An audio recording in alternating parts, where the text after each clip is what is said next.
Yeah, guys, so fire crews are on the ground desperately trying to contain the flames, but so far all three fires are at 0% containment. So President Biden was stuck in Los Angeles overnight. He was set to travel to the Coachella Valley yesterday, where he'd announced 2 new national monuments, but the event was canceled due to the dangerously strong wind gusts. He says he is being continuously briefed on the wildfires and is offering the state any federal assistance needed to combat the flames. So far, the state has locked in 2 grants from FEMA to reimburse firefighting costs and support impacted areas. Meanwhile, life-threatening winds have grounded helicopters trying to fight the fires, and Governor Newsom is begging residents to get out.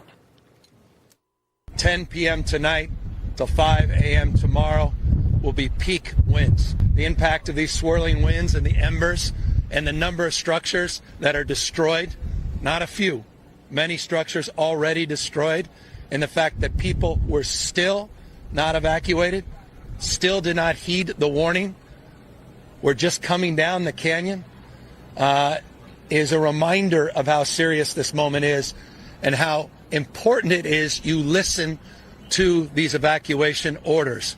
County officials say these fires are the worst case scenario, and the fire department is warning that dangerous 60-mile-per-hour winds are expected to continue through tomorrow. LA County officials will give an update at 8 a.m. Pacific, 11 a.m. Eastern. Guys. Hey, hey, hey,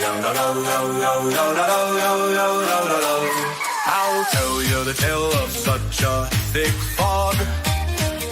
Spoke a voice that boomed from above, from above. Go back, tell the others you sail in false waters. The Gulf of America is upon us. Yea, be marooned till you say why. The Gulf of America is upon us. The voice became clear as the Cubans appear. They just wanted to be the 51st state this year. The great Gulf of America is upon us. And guess what? Before Canada could take a side, the Mexicans appeared, and so we replied.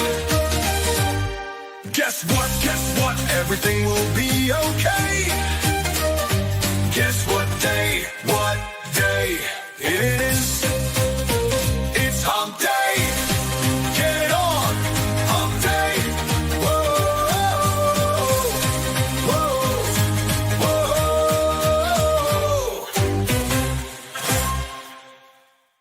You just never know with Jerry. Jerry's the meme maker, the full-time meme maker at this program. You just never know, but you do know on Wednesday that he's going to drop an absolute banger that includes a camel dancing around on a pirate ship in accordance with the news cycle. So, ladies and gentlemen, there was some fire that froze shooting out of the cannon there on the camel's pirate ship as he turns away boats full of Mexicans, Indians. I'm not exactly sure. Jerry, you'll have to write a long-form think piece on your Substack about what went into this meme. But yeah, ladies and gentlemen, let's just talk for a moment about the disaster that is happening in the state of California. You have another Maui situation on your hand here. Clearly, Americans are done with leaders that hate us. And that's what's happening in California right now.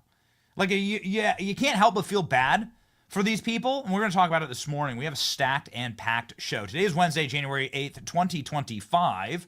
A lot of glorious things happening in the news, but the number one trending topic on Earth right now are the fires in the Pacific Palisades, Malibu, and northern Los Angeles, the Hollywood Hills themselves. Ladies and gentlemen, there are horrors being visited upon this part of America, and we care for our fellow Americans. Not every single person who lives here, is some evil cretin. A lot of these people are just quite frankly trapped, and they're physically and literally trapped right now. And so we're going to talk a little bit about it today. Wildfires raging all across Los Angeles, and it could have been prevented, in fact. Donald Trump right again. President Trump describes manifest destiny with Greenland, Panama Canal, Canada, and the Gulf of America that he renamed yesterday live on our program. It's freaking awesome. We have a little bit of a research rabbit hole that we went down as to exactly why Donald Trump is so obsessed with Greenland and Canada, and we're going to talk about that today as well. Senator Ron Johnson will join the program to talk the ratcheting up of Donald Trump confirmations right now. The confirmation hearings are going to happen this week and next week. How kick-ass is that? We are ready to rock and ready to roll. Along with Congressman Ronny Jackson, who's the president's doctor, will give us a little fit as a fiddle update on President Trump and how he's doing, how he's going to enter office. Ronny Jackson, of course, is a member of Congress from Texas, a place that actually knows how to handle a natural disaster, along with the state of Florida. And joining us from the state of Florida is going to be Sheriff Grady Judd, talking to us about Pam Bondi, who he worked very closely with. Sheriff Grady Judd is one of the most famous sheriffs in the entire land and is a totally kick-ass, badass from this state. Very proud to have him on the show for the first time. My name is Benny Johnson, and this is The Benny Show. Ladies and gentlemen, there's a lot that are in ruins, including but not limited to Los Angeles right now. It's insane, the footage I'm about to show you. Make sure your financial state is not in ruins today. Make sure that you are getting out of debt that might have accumulated during the Biden regime. This, of course, was a very bad financial era for many Americans, myself included. But we got through it, okay? But now is the time to start your year off right. There are some great news for homeowners. Interest rates have dropped now into the fives, and if you've been buried in high interest rates and credit card debt, now's the time to break free. American Financing can help you access your cash in your home and pay off your high interest debt. Last year, salary-based mortgage consultants helped customers save an average of $800 per month. You can call American Financing today, 888-528-1219. That's 888-528-1219 for AmericanFinancing.net/Benny, NMLS 1823, NMLSConsumerAccess.org. Ladies and gentlemen, check this out. Here's the footage of these fires. It makes you feel so bad. I mean, listen, got the same vibes that I got with Maui, with Lahaina, right? You get some of these working class areas that just get totally torched to the ground because of incompetence by the leaders that manage these Democrat areas, by psychotic environmentalism that refuses to clear brush and engage in actual forestation and management.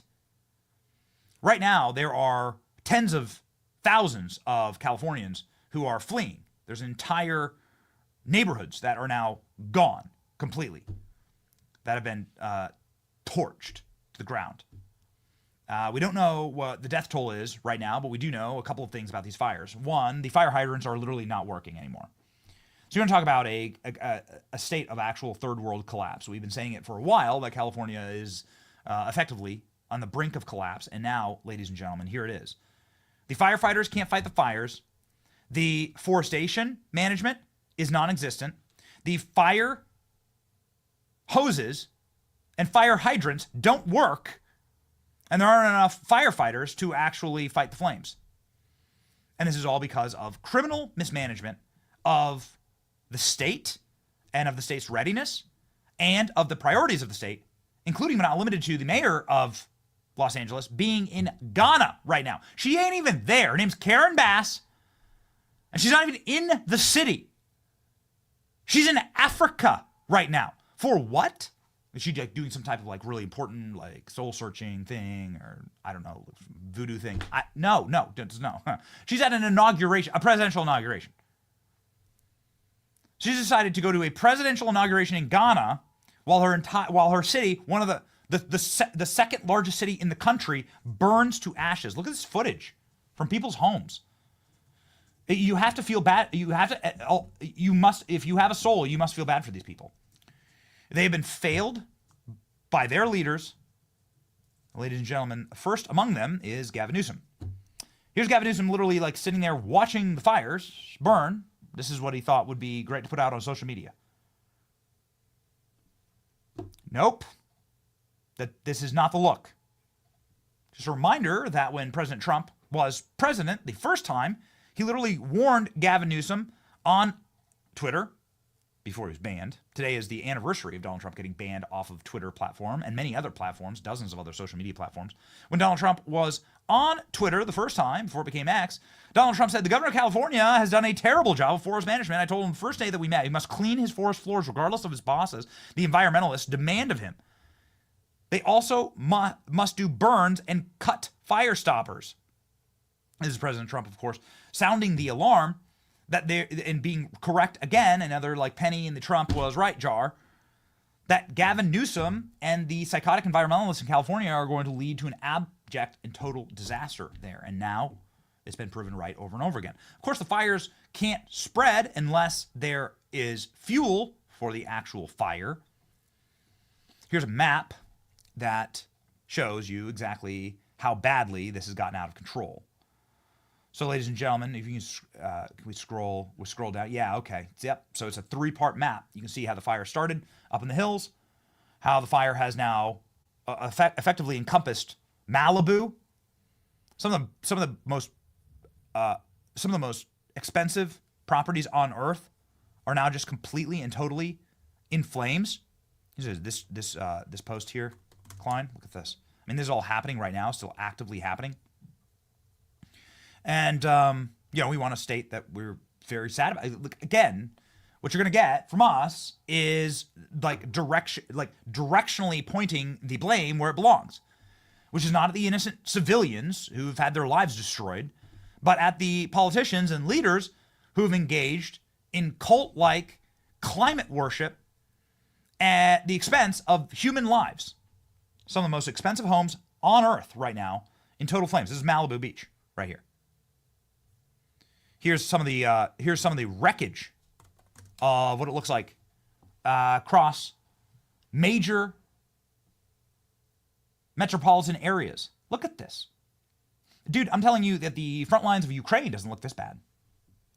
Oh, speaking of Ukraine, do you know that Los Angeles decided to send a bunch of excess fire equipment to Ukraine?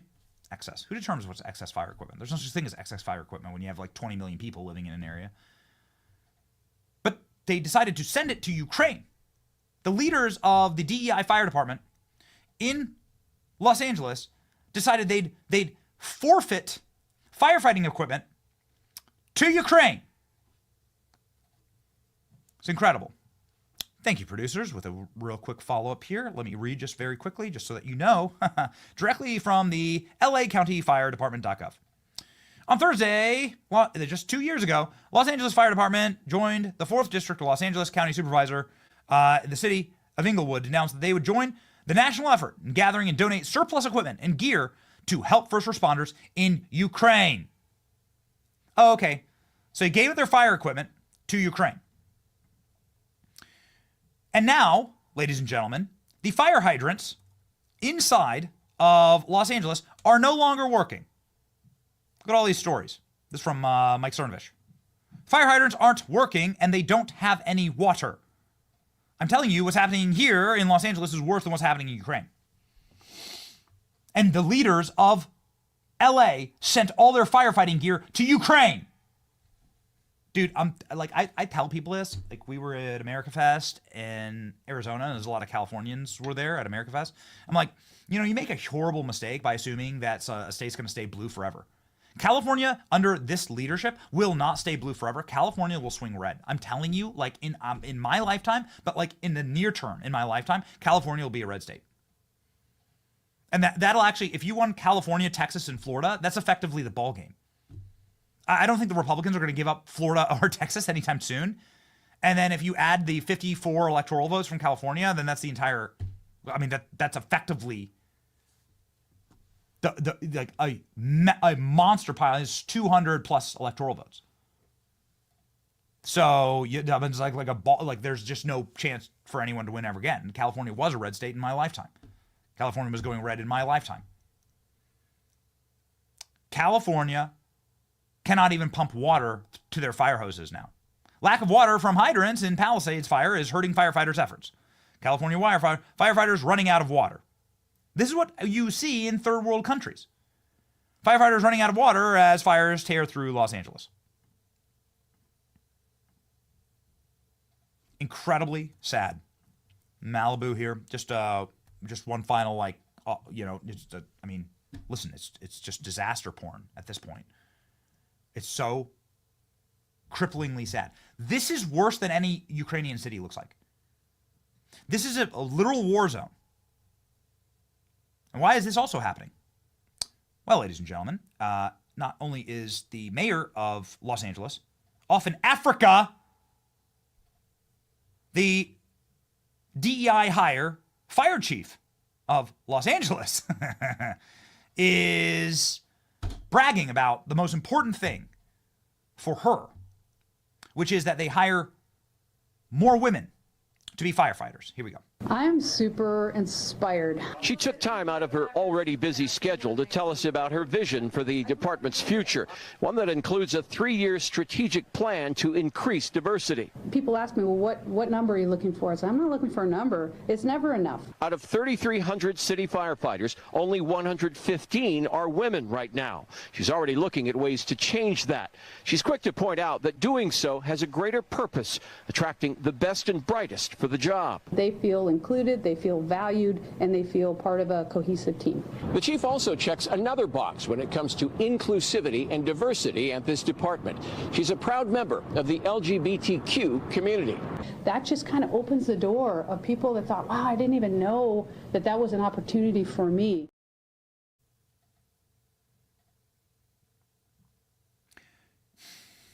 I say this, and I've said it a million times. DEI kills. DEI, the non-hiring on merit, the hiring on your immutable qualities, like the amount of melanin in your skin, or who you have sex with. That's going to kill people. It does kill people. And ladies and gentlemen, it's leading to abject collapse in these Democrat cities. I mean, in New Orleans, they didn't even have up the anti-car personnel barriers. You know, they have those big metal those big metal poles. Can't believe people just forget about it so quickly. I mean, I guess the news cycle is like the length of a gnat. Gnat's memory, gnat's life. But they had those iron barriers to prevent vehicles from ramming people, and they didn't put them up. And now there are 15 dead Americans. How many Californians have perished in these wildfires? I don't know. But it's time to bring back meritocracy. It's time to bring back intellect. It's time to bring back leaders who actually care about the citizens whom they represent and want them to live healthy, safe, prosperous lives. Here's President Trump warning Gavin Newsom. This clip is from 2019. President Trump warning Gavin Newsom to his face. Dude, you are going to kill people in the way that you psychotically manage your state by prioritizing environmentalism, which makes no sense because if you were an actual environmentalist, you would want to clean the forests. That actually helps forestation. That actually helps the growth of the trees and plants.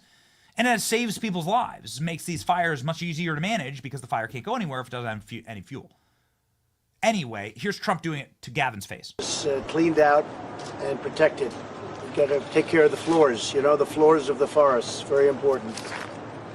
You look at other countries where they do it differently, and it's a whole different story. I was with the president of Finland, and he said, we have a much different, we're a forest nation. He called it a forest nation. And they spend a lot of time on raking and cleaning and doing things, and they don't have any problem. And when it is, it's a very small problem. So I know everybody's looking at that, to that end, and it's going to work out. There's one other thing that I want to speak to because we've done reporting on this for our own show. Whenever I go to LA, I drive through Cannery Row in Los Angeles. And the look is so depressing as an American. You don't want anybody, oh, it's a blue state, ha, ha, ha. You don't want anybody to be living like this. This is cruel. It's inhumane. Just pop it up on screen, Klein, whenever you get it. It's like what it looks like. This is me driving through LA like a year ago. This is what LA looks like. Guys, I'm telling you, some of the worst, and I've traveled to third world places on the planet that don't look as bad as this. And you wonder why they're out of control, raging fires. And look at this. This is this is your second largest city, the city of angels. Look at this. This is what it looked like. This is me driving, just filming as I'm driving. I just got my cell phone up. That guy, I'm telling you, that guy, I went down multiple alleys. These people were starting fires. I'm not saying that a homeless person started these fires, but who's to prove me wrong? There's such a horrific homeless problem in Los Angeles, and there are videos now surfacing of homeless people starting fires that people are saying, yo, I just saw this the other day. I saw this the other day. So a homeless guy was starting a fire. Here's this person, like, this is outside of Los Angeles, somebody filming on the side of the road, some homeless guy, like, starting a fire next to a bunch of sagebrush. Get back to my video, Klein. We have a moral crisis in this country. It is a question of morality. You don't want to see people live like this. I mean, it's dark. It's not, like, humans shouldn't live bent over on the streets, addicted to drugs. They shouldn't live in squalor and filth like this, not in this country. Why do we tolerate it? Why do we allow it?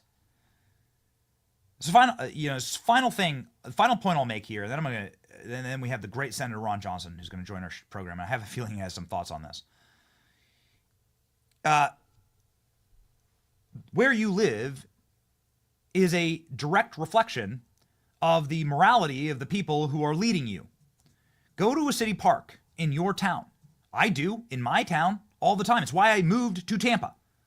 The city parks in Washington, D.C., where I think the Senator Ron Johnson is currently going to be joining us from, they were handed over entirely to homeless, criminal vagrants with needles sticking out of their arms, knives, firearms, drugs, frothing at the mouth, pissing and shitting all over the park benches.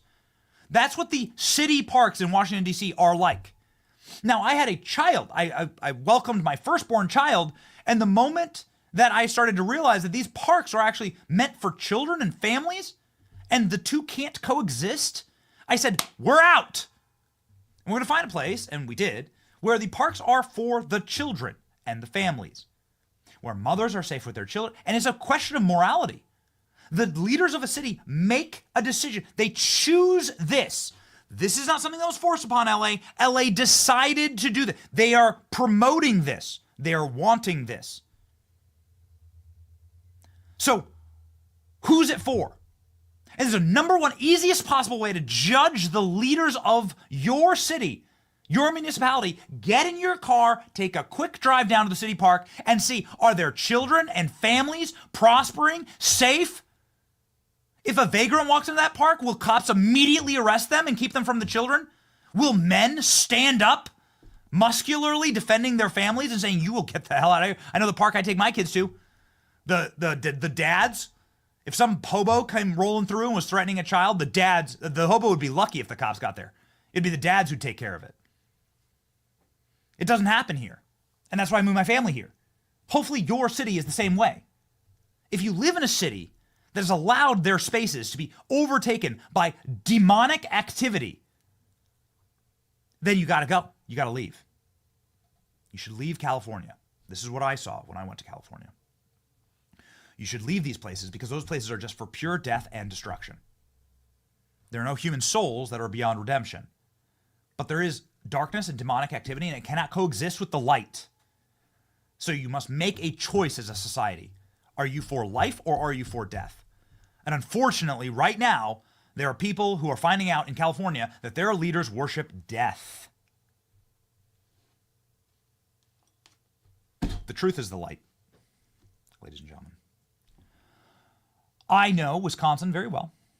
The senator from Wisconsin, the great Ron Johnson, joins us now from a state that is pristine and beautiful and does encourage families and does protect women and children. Ladies and gentlemen, please join the truth teller, Ron Johnson, on the show now.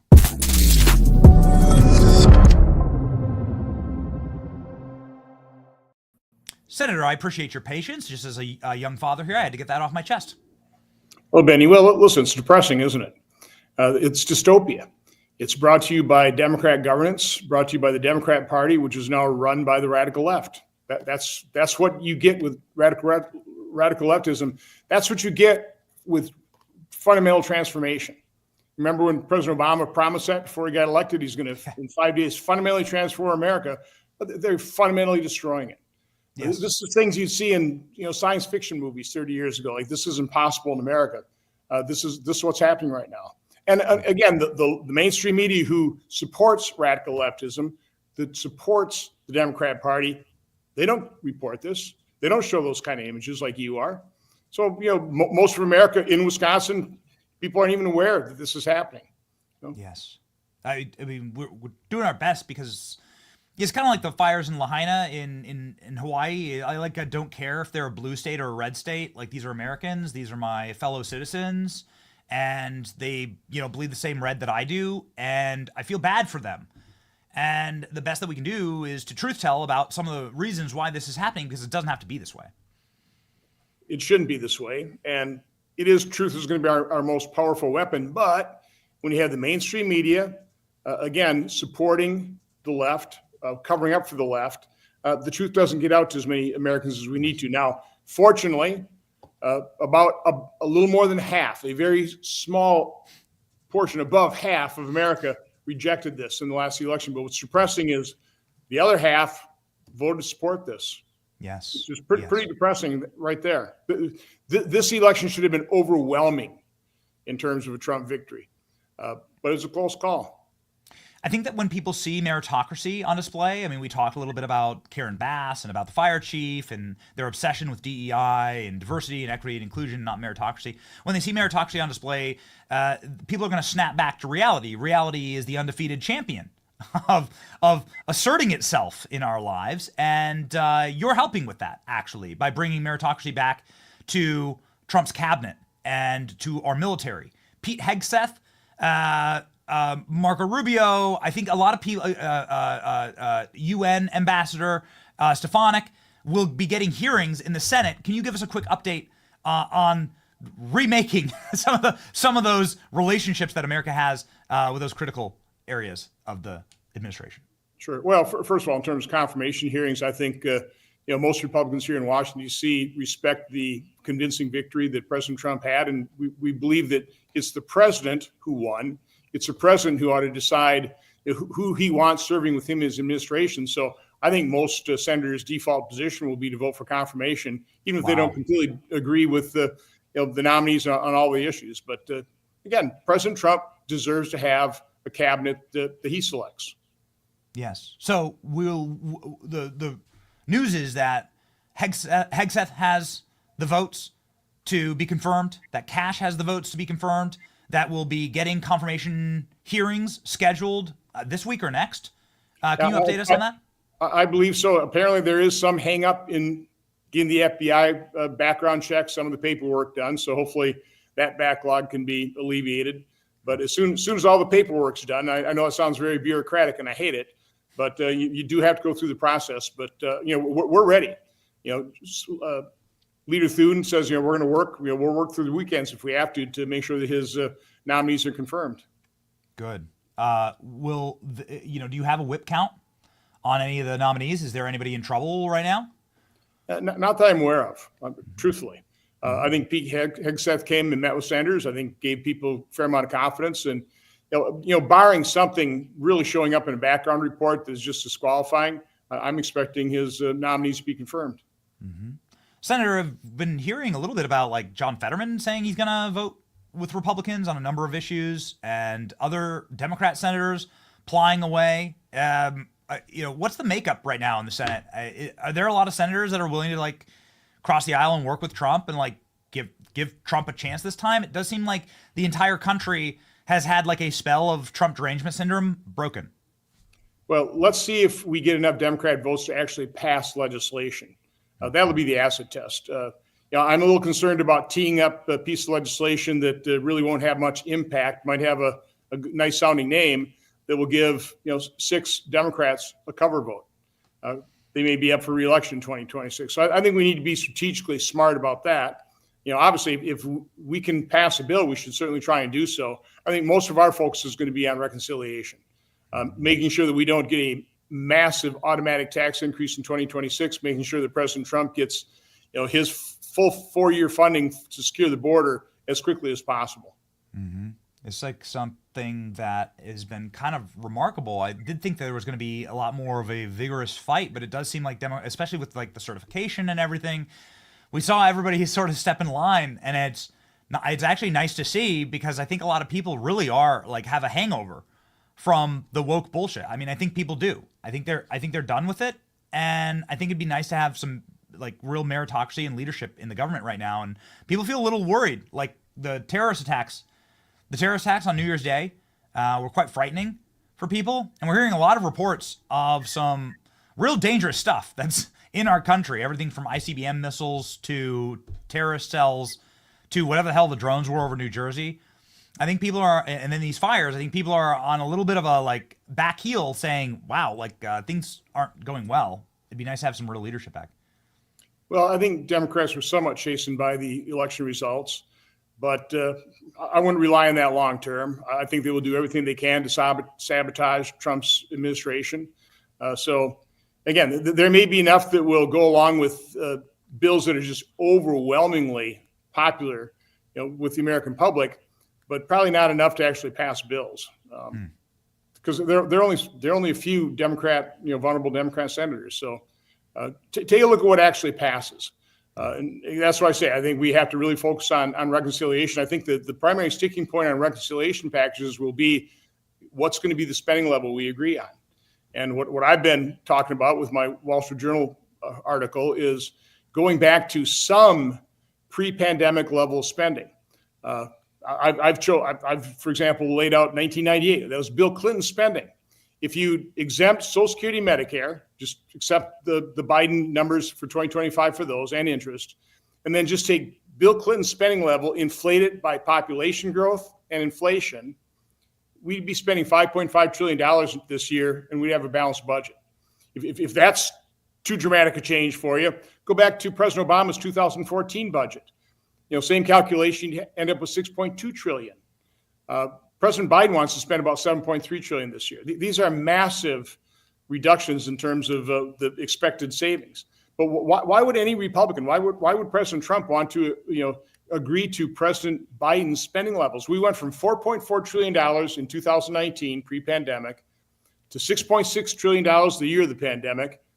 For the next 5 years, we spent $6.5 trillion on average. That's absurd. It's like a family making $100,000. Their family member has a serious illness, so they have to spend $50,000 on medical bills. And then that family member gets cured, and the next 4 years, you still spend $150,000 borrowing $50,000. That's in effect what the federal government's been doing. That's completely unacceptable. But again, this Washington, D.C. is so immune to what the rest of America has to do. A family setting a budget, living within its means. Businesses doing the same thing. So I'm trying to reintroduce that discipline. Let's pass a budget based on something that's reasonable from the past. Again, Clinton budget, Obama budget. I mean, are you going to really argue that they were spending too little? Inflate that for population and inflation and go with those numbers as top line numbers, and then have the congressional committees prioritize spending. What a concept. So no, you can't spend more than X.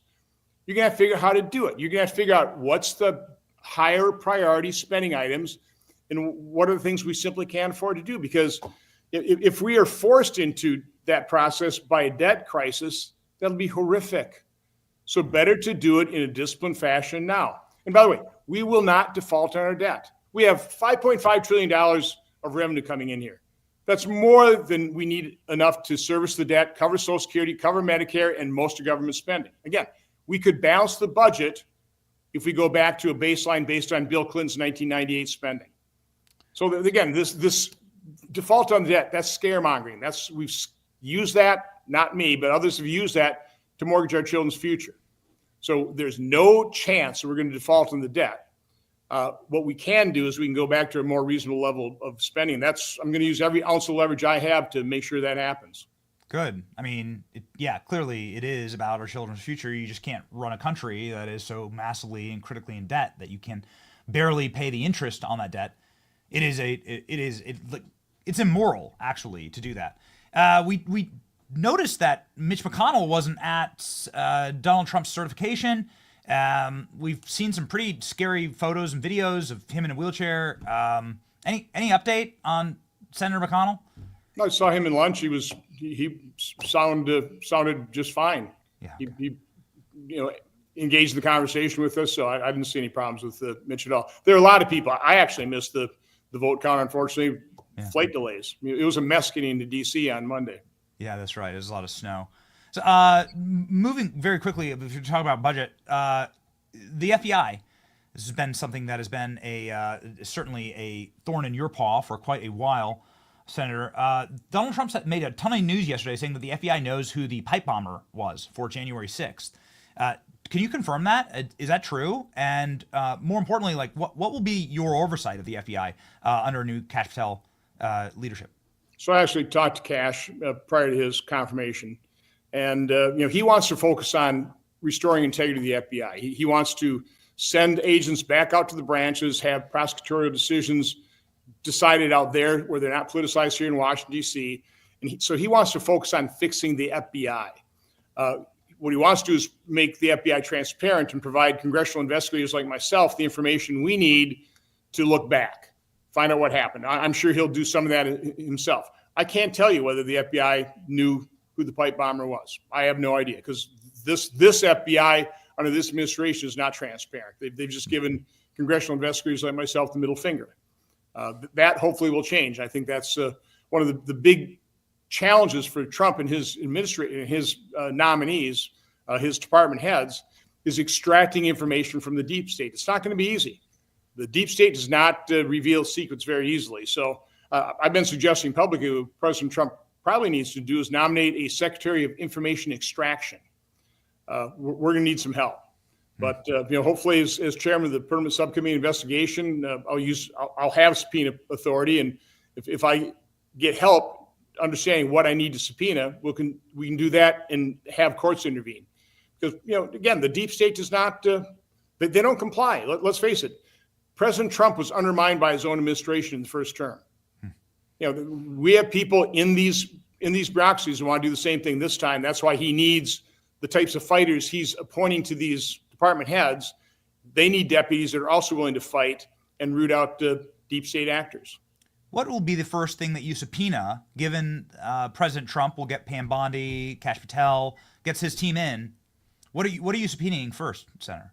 Well, I'm going to definitely focus on federal health agencies, and I've sent over 60 oversight letters on COVID, vaccine mandates, vaccine hot lots, that type of thing. So, the Fauci, the final 50 pages of Fauci's emails that I don't think anybody's seen unredacted. So I'll definitely be focusing on that.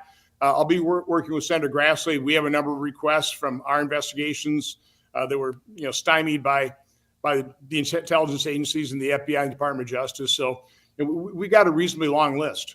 Mm-hmm. Good. I would like to just zoom in really quickly on Wisconsin. We were very frustrated with the way that the Wisconsin voting went, and with you should be joined with another Republican in the Senate right now. I truly believe that in my heart of hearts. That's a state that I know that Scott Presler is going to be focusing in on. There's a Supreme Court race that's going to happen in, I believe, a year or two that could potentially flip the balance of the Supreme Court in Wisconsin. Are you going to be working with Scott Presler and helping flip as well as you can your home state? Absolutely. Listen, that Supreme Court race is in 3 months. It's going to be crucial. We also have Department of Public Instruction, head of the of that superintendent as well. That'd be key for Wisconsin. So, Wisconsin, we need national help. We need people to recognize how important this is. If the Supreme Court, if we can't flip it back to a conservative court, they will redistrict. We'll probably lose a couple of House seats. You might kiss the 10 electoral votes for Wisconsin goodbye. We're a very evenly divided state. Now President Trump is the record vote getter in Wisconsin. He got almost 1.7 million. Prior to that, it was President Obama at 1.68. So Wisconsinites, we vote. And, Republican or Democrat, it's a turnout game. And what Republicans have gotten better over the last couple of years, I called it trickle-up elections. We're making sure we have Republican candidates on every line of the ballot. That brings out, the low propensity voters sometimes voting for their friends or their cousins. That benefits the top of the ticket. We started that in 2020, and it's actually worked. So it's all about turnout. It's about early voting. As much as I'd like to have just a election day, that's not the rules we are living under right now. So we've got to exploit the rules we've got. Mm-hmm.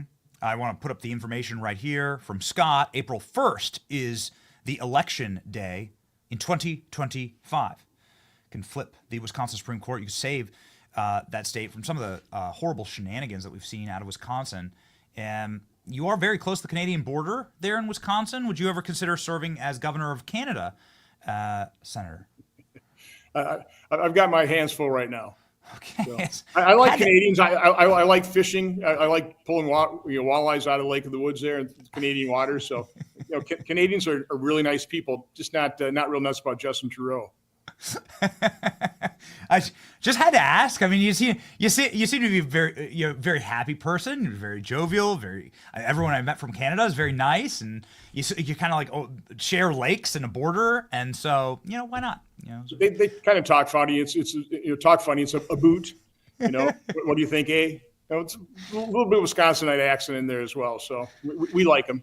All right. Final question here. How serious is President Trump about purchasing Greenland? How legal would this be? I mean, would this need any type of Senate ratification or anything like that? I think it's absolutely serious, and I understand why. Both Panama and Greenland are, militarily, national security strategic for America. So I understand exactly what he's saying. I mean, I know a lot of left are thinking this is crazy. It's not crazy at all. When you take a look at how Russia and China are moving to dominate the Arctic region, when you realize how vulnerable we are, if China was able to shut down the Panama Canal, and they have way too much. Again, that was such a stupid thing to do during the canal we built, at the cost of lives and treasure, that kind of stuff. Just turn that over to Panama. What a stupid thing to do. So I understand exactly where President Trump's coming from on this. Yeah. So again, just really quickly, what would be the process? Does it need ratification by Congress, or is this something that the president can unilaterally do? I'm not. I would. Hard to say. I don't know. Yeah. I want to do. Now I'm fascinated by it all. So I want to go in and do more research. I didn't know that the Panama Canal was literally sovereign American territory. I thought it was just something we built. No, it's like literally America owned it in 10 miles in each direction. It's like incredible. It's the dumbest move ever to give that back. This is so buck. Stupid. We got a buck for it. Yeah. Yeah. Okay. Well, with inflation, tough one. That's a bad deal. A good deal for you, ladies and gentlemen, would be to follow the great Senator Ron Johnson from the state of Wisconsin, somebody who we may be referring to as the governor of Canada when he's forthwith and henceforth back on the show next time. But we are huge fans of the great senator from Wisconsin. Godspeed, Senator. Thank you. Have a great day.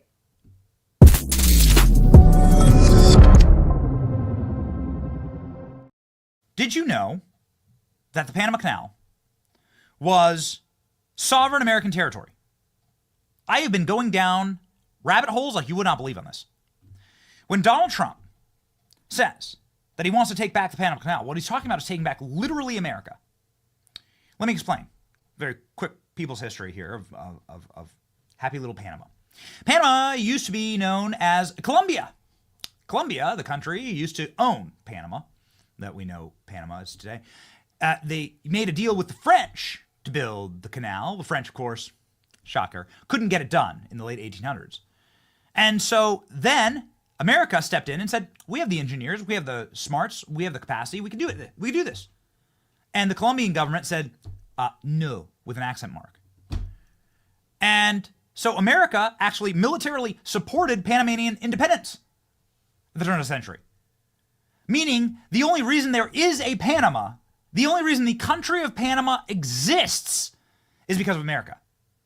America goes in and builds a canal with the express treaty that America will own 10 miles north and 10 miles south of the canal. Sovereign American territory, you could go claim asylum. I mean, you step into that area, you're stepping into America. That's why we were able to put military bases there. That's why our patrol ships were able to move through. That was the cost of the tens of thousands of American lives it took and great American muscle, ingenuity, and fortune, treasure that it took to build that canal. Why we would give that back is imbecilic and idiotic. Panama, spoiled brat country, wouldn't even be a country without America. And now that China has totally overtaken that canal, it is important to go back and relook at that treaty. Can you tell I've been on the rabbit hole? Here we go. I went and read the treaty. Get a load of this. This is what Donald Trump is saying. And I did a few phone calls and checked, and this was correct. The original treaty, which still, of course, stands today and is ratified and is binding today, says that if a military power is to ever impress itself upon Panama and to threaten Panama, that the American military is duty-bound to step in and to protect Panama, who doesn't have a standing army. Panama has no standing military. So the Chinese military has overtaken the Panama Canal. This is grounds based on our treaty with Panama, which you can see right here on the screen. Beautiful, Killer Klein. It's just perfect. I love it. We are duty-bound to actually step in and retake over the Panama Canal based on our treaty. Okay? There you go. There it is. Isn't that interesting? So dumb. We're so stupid. The only reason Panama even exists is because of us. Same thing with Greenland. Really quickly, Greenland was given up, the administration of Greenland by the Danes was given up during World War II. Nazis conquered Denmark, and the king gave up the administration of Greenland. You know who protected Greenland? We did. Our Navy, our military. We took Greenland over during World War II. It was our naval vessels that were parked there, protecting the island from becoming a deep sea port for Nazi subs and U-boats. We are the only reason Greenland exists. America. How weak and stupid are we to give these things back? Greenland exists in the Western Hemisphere. According to Secretary Seward, back in the guy who bought Alaska, Greenland should rightly be American territory. We already have State Department cables stating that. And so, ladies, there it is. Protecting America, it's protecting Greenland. Perfect. Just knock it out of the park. Protecting Greenland. Greenland was literally American territory during World War II. And we handed it back to these jackasses who couldn't even protect their own country in Europe. And then we just hand it back? No, man, no. Actually, by right, Greenland and Panama are ours. We'll state it. Don't even get me started on the Battle of Quebec. Ladies and gentlemen, we're going to talk to our next guest, the great Ronny Jackson, about this. Ronny Jackson, of course, served in the military and probably has a thing or two to say about this. The thing that would power the reconquest of Greenland or Panama would certainly be caffeine for me. Okay, don't get into that Colombian stuff, ladies and gentlemen. Caffeine, blackout coffee for your boy. Currently, right here in my cup. Blackout coffee is what I drink every single day on this program. Is what keeps us going. It powers us to fight the communists and the Marxists. It powers this program to make sure that we can deliver news for you 24 hours a day, 7 days a week, wherever it's necessary. Blackout coffee now has a new ready-to-drink version that comes in 2 flavors, cold brew or cold brew blueberry latte. A little bit of a tongue twister there, but I do read Dr. Seuss to my kids, so I'm working on it. Ladies and gentlemen, Blackout Coffee for me. Go to blackoutcoffee.com/Benny. Use the code Benny for 20% off your first order. Blackoutcoffee.com/Benny. Be awake, not woke. Promo code Benny. Ladies and gentlemen, somebody who is definitely not woke is our next guest, the great Ronny Jackson of Texas. Let's go.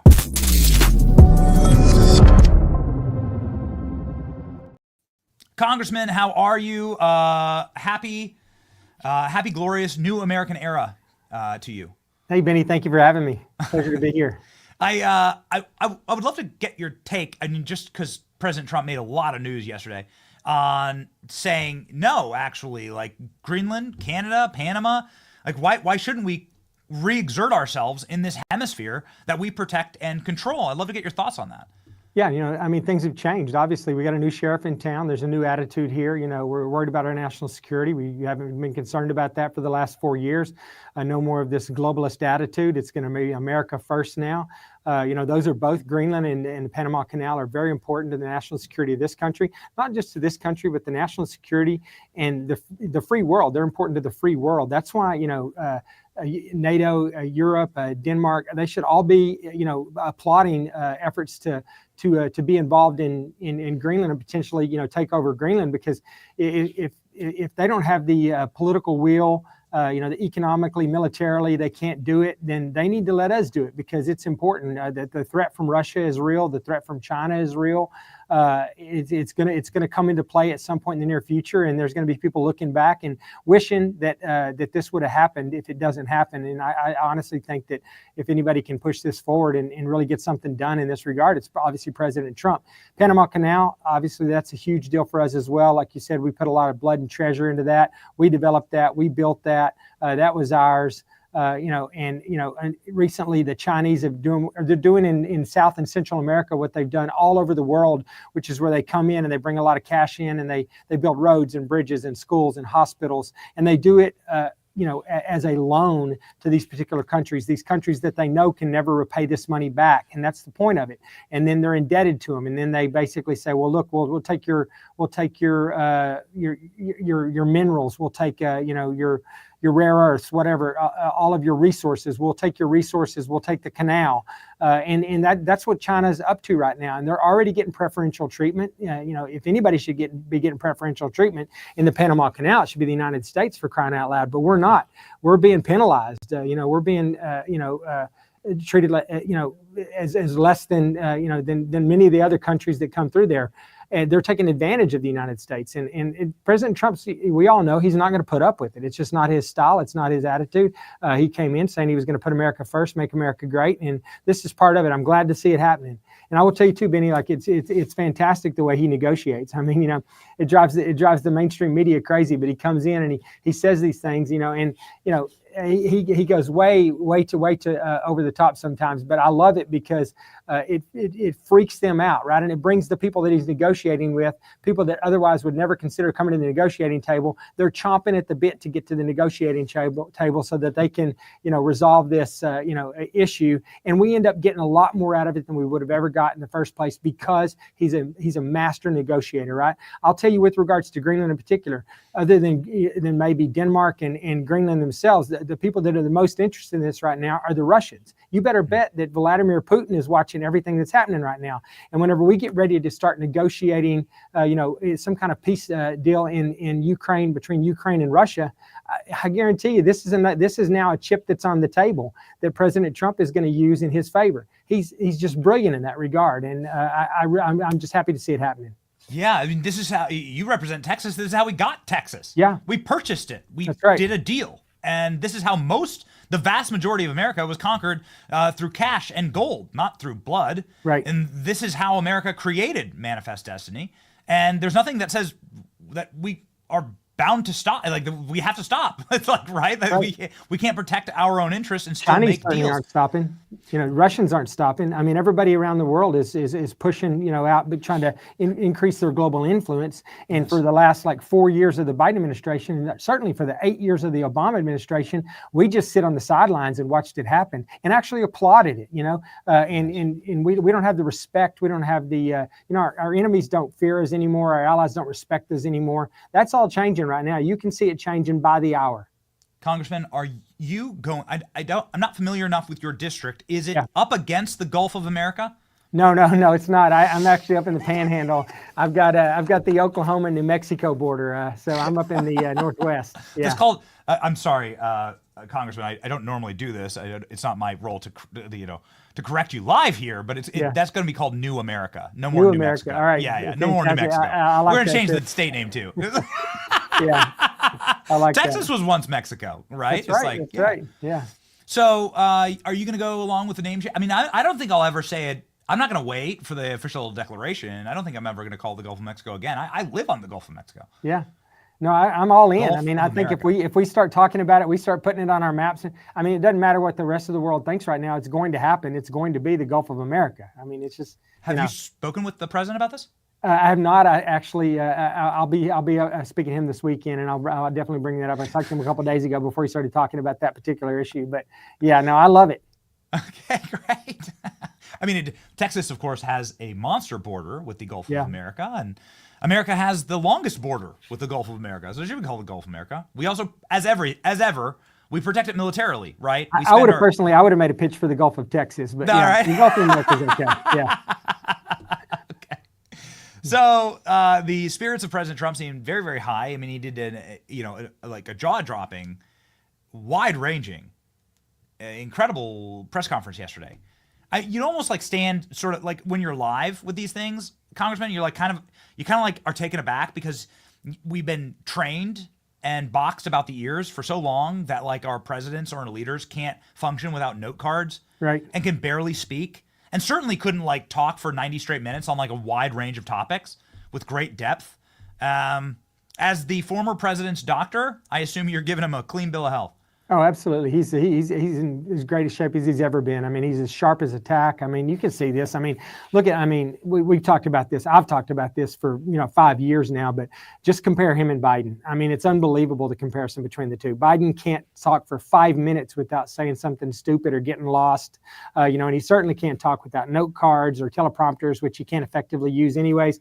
Trump can just walk out in the middle of a hostile press gaggle, and he can stand there for hours on end answering every single question they have. It's amazing, how capable he is in that regard, and it inspires confidence in American people. And honestly, that's why he's back. Yes. How quickly do you think that Joe Biden's health will deteriorate now that he won't be in the White House and he won't have the people propping him up anymore? I mean, you've been talking on this program for years about this, and Congressman, you were dead on. You were right. Yeah, I started talking about it in 2019 when he was candidate Joe Biden. I was saying this guy should not be running for president. He's not fit to be our commander in chief and our head of state. And I was absolutely proven right. I mean, I think, people figured it out as time went on. I think it was pretty obvious to start with, but it certainly got more and more obvious as each day went by. And now we know that there was a massive cover up, by the mainstream media, by those that work in the White House, by his physician, by Dr. Jill Biden. They all covered this up because, he facilitated the power, the authority, and the influence that they had in their particular roles. And so they wanted to prop him up and keep him there. But it's dangerous, and we're going to figure out what happened at some point. But, he has not been making decisions for 4 years. I mean, who has been making all these decisions, these horrible decisions that have driven our country into the ground? So we can never let that happen again. And like you said, I know better than anyone what it takes mentally and physically to do that job. I've been there. I was at the White House for 14 years during 3 different administrations, took care of 3 different presidents. And I can tell you that President Trump is absolutely, positively, 100% ready for this. He is even more fired up and more enthusiastic than he was last time in my mind. I mean, when I'm around him now, I'm just astonished at what he's accomplishing. We have 14 days still. Yeah, You still got 2 weeks before he even is sworn in as president. Well, the world's been remade over. Well, the world decided, as soon as the election was over in November, that he was the president, and it's been amazing to see that everything's basically just been deferred to him. People think he is our president now. I mean, people in this country, people in other countries, and for all practical purposes, he is. He's already more influential in making more decisions and driving policy much, much more effectively than Biden is now, or ever has in his 4 years as president. Are we going to see a border wall in Texas finally? Finally, I hope so. We're going to get a wall. We're going to get all kinds of stuff done. We're going to lock that border down. Yes, good. I mean, it's wonderful to see them stop selling it for scrap, I suppose. Yeah. But the damage, I guess, has been done. How serious is How serious is President Trump about the mass deportations? Clearly, this is something that's going to affect members of Congress from Texas. This is something that you're going to have a strong opinion on. Oh, yeah, he's all in on that. I mean, he's as serious as you can possibly get, and he's got Stephen Miller and Tom Homan helping him. I mean, those guys, you listen to them talk all the time. There is no doubt where these people, where they stand and where the president stands on this issue. There will be mass deportations. If you're not supposed to be here, you're going to have to leave. I applaud that. I'm going to help him everything I can in that regard. The great state of Texas has been doing a lot over the last few years to combat the disastrous policies of the Biden administration. I'm going to work hard to make sure that we get repaid back some of that, because Texas has been doing the federal government's job on the border for a long time now. Thank God they have, because they've slowed things down and they've made a big difference. But now we got the federal government helping us in the state of Texas, and big changes are coming. Excellent. President Trump said yesterday that the FBI, and I know this is something that you've been talked about quite a bit, the FBI knows the identity of the January 6th pipe bomber. And that the FBI, we know this to be a matter of fact, based on the IG report, had agents, informants, whatever you want to call them, there inside of the Capitol building. Yep. And so they've come out with that. I mean, have you seen? Does the FBI know the identity of the pipe bomber? Have you seen that? I don't know how they can't. They don't talk about it. And one of the indicators is they know what's going on is it died away. It just went away immediately. Like nobody was even concerned about it anymore. That tells me that they had a part in it, or they knew what was going on, or they know what's going on. There's all kinds of stuff out there, Benny. We're going to find out, and we're going to look into this. And thank God Kash Patel is going to be coming into the FBI, and Pam Bondi's coming into the DOJ. They are going to uncover stuff and make it available to the American people. I don't know what happened. A lot of the stuff that we gathered in Congress, Adam Kinzinger and Liz Cheney, destroyed all this evidence on the way out the door. I think they probably know a lot of what happened. They discovered it while they were in this sham committee that was designed to basically go after President Trump. But all that evidence has been destroyed. But we're going to find it. We're going to get whistleblowers. We're going to get people that were in the rooms, people that heard the conversations, that saw what happened, and they're going to come out. And the American people will know what happened on that day, and they will know the federal government's involvement in that, because I am a firm believer that the federal government was involved in a lot of that. I think that it's just some of the stuff that you just mentioned with the all the informants and stuff that were down there. They know a lot more than they've told us, and there's a reason they're hiding some of it.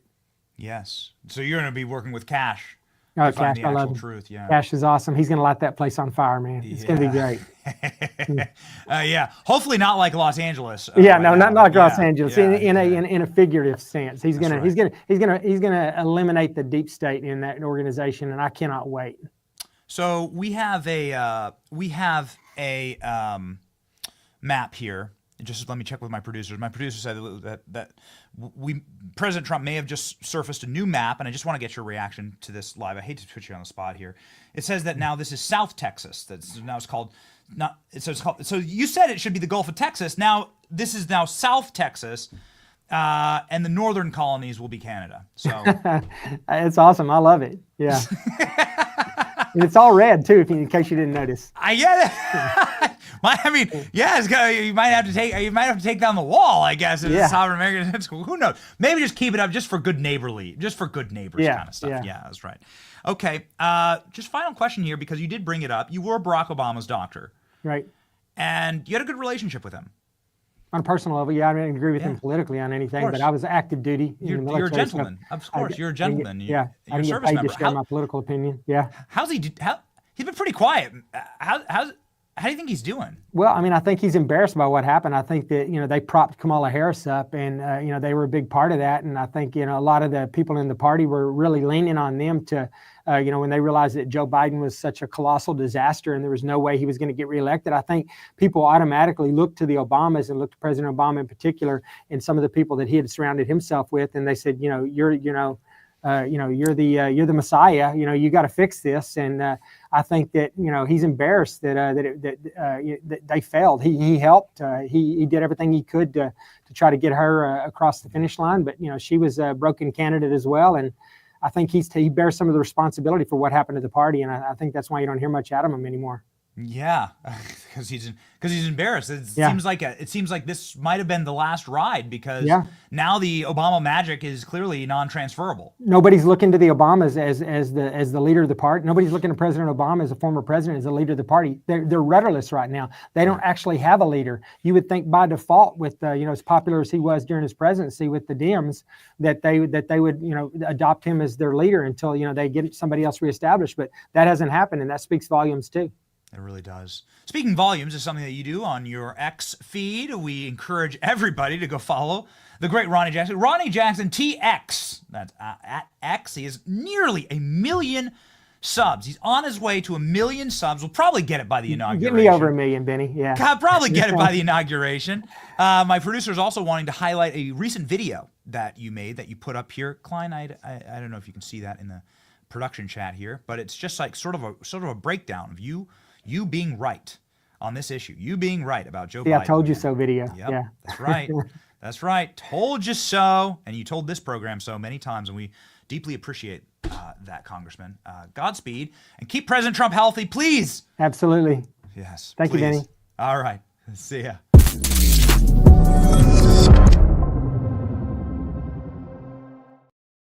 Ladies and gentlemen, we are dead serious about this whole Greenland and Panama Canal thing. Sorry to nerd out on you. It's like not trying to. It's like you go down these rabbit holes and you're like, wait a second, where does the world that we know it come from? It's a great Steve Jobs quote where he says, understanding the world around you is recognizing that everything's been built by people that are not smarter than you and are not better than you. And you don't have to live by those rules.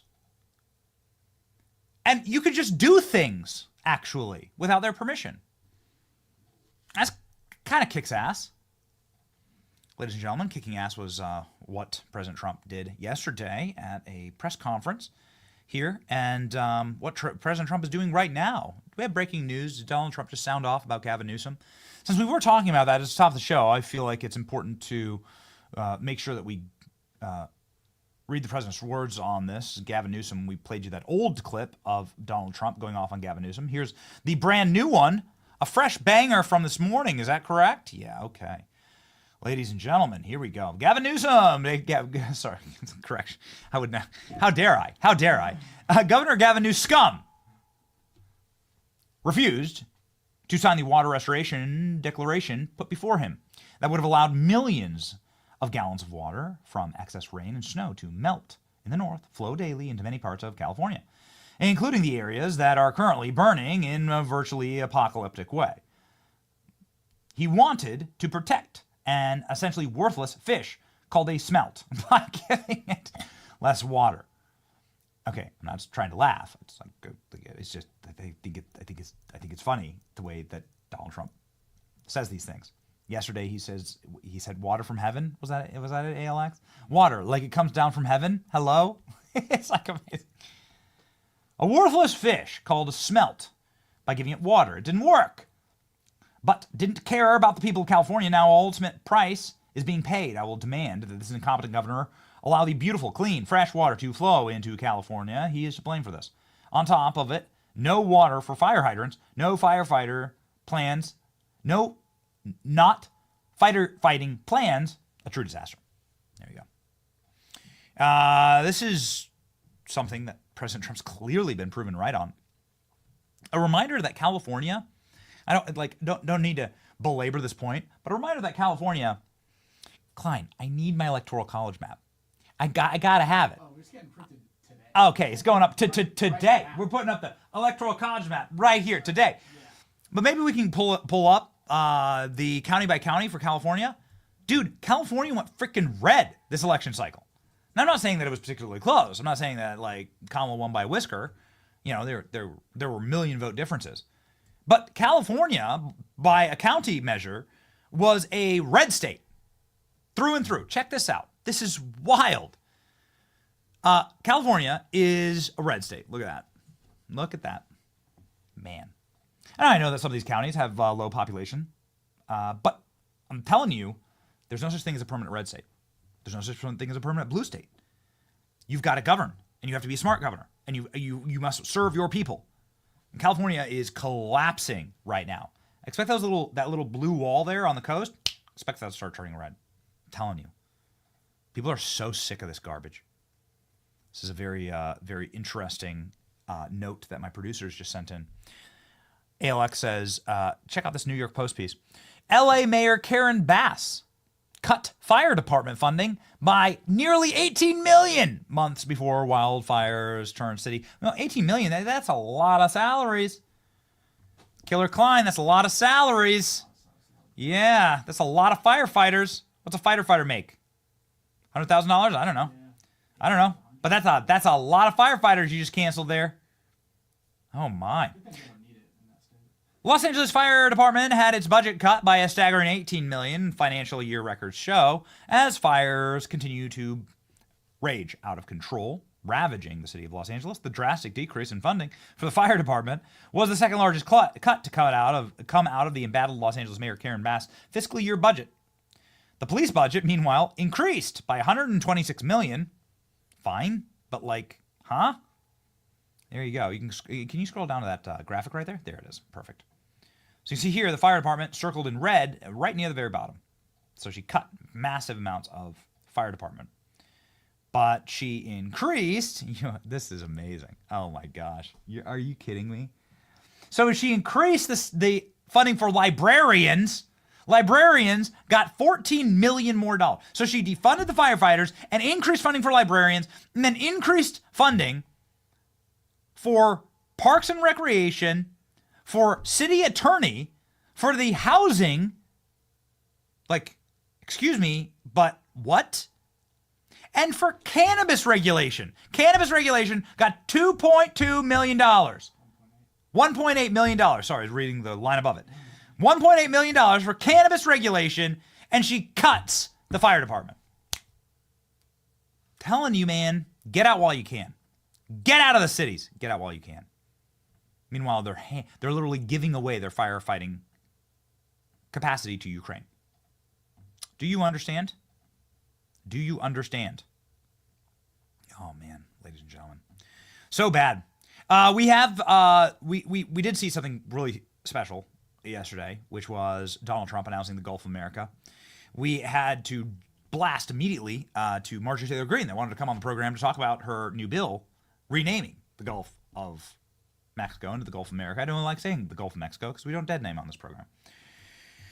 But I do want to play it all over again because it was just so glorious, ladies and gentlemen, along with a couple of other pretty fun muscular body checks that have been happening globally.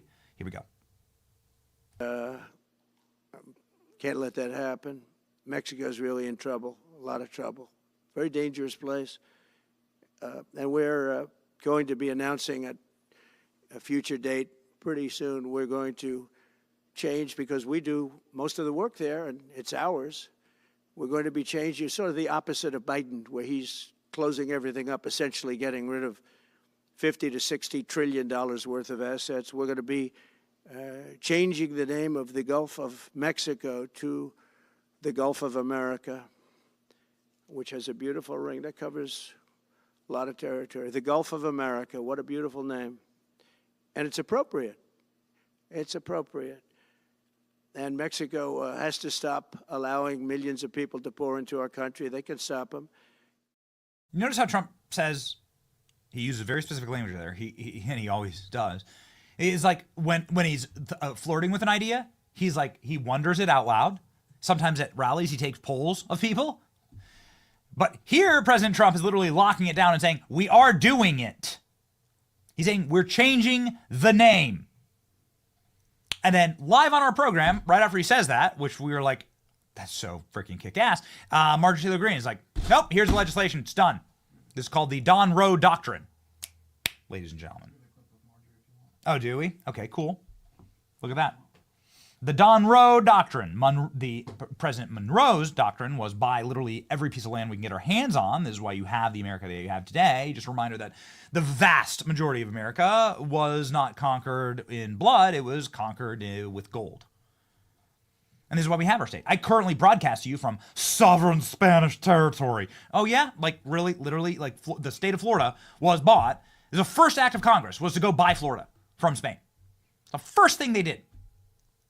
It's like, make sure you have the eastern seaboard flank all locked up. It's like the Continental Congress goes and buys Florida. Like for, I don't know what they paid. I'm not sure what they paid. Killer Klein. I don't think a lot. I don't think they paid a lot. This is how it's been done, ladies and gentlemen. And this is how it can continue to be done. They bought Florida for $5 million? Come on. Guys. That would be amazing. Anyway, ladies and gentlemen, this is the cover of the New York Post. We say that there is historic precedent to this. Well, you'd have to go back a couple hundred years to talk about the purchase of Florida, but you only have to go back like 50 years to talk about the purchases of islands from the Dutch, U.S. Virgin Islands. This is like a good example of that. That the Dutch just sold us the U.S. Virgin Islands like a couple of years ago. So why can't it happen? I guess. That's the question. Why can't it? You can just do things, actually. The entire world as we know it was created by people that are not smarter or better than you, and you can change things, and you can make it better for you and your children. This is what President Trump was saying yesterday at his press conference, saying, no, actually, I'm going to make sure that America has control of Greenland and the Panama Canal. Let's go. President, thank you. Wanted to touch on the world on fire that you mentioned, but let's start, if we could, with your references to Greenland and the Panama Canal, so forth. Can you assure the world that as you try to get control of these areas, you are not going to use military or economic coercion? No. And can you tell us a little bit about what your plan is? Are you going to negotiate a new treaty? Are you going to ask the Canadians to hold a vote? What is the strategy? Yeah, I can't assure you, you're talking about Panama and Greenland. No, I can't assure you on either of those two. But I can say this, we need them for economic security. The Panama Canal was built for our military. I'm not going to commit to that now. It might be that you'll have to do something. Look, the Panama Canal is vital to our country. It's being operated by China. China. And we gave the Panama Canal to Panama. We didn't give it to China. And they've abused it. They've abused that gift. It should have never been made, by the way. It was giving. This is, I'm telling you, we like predicting the future here. Because of a lot of phone calls we've made over the last 24 hours, I can tell you the treaty, this is what Trump's going to base this on. The treaty says that when Panama is invaded by a foreign power, Panama that has no standing army or military, is going to use the power of the United States to protect itself. The only reason Panama exists as a country is the United States. Panama separated from Colombia in the year 1900. That's how you get a Panama. These ungrateful brats, they wouldn't even have a country without America.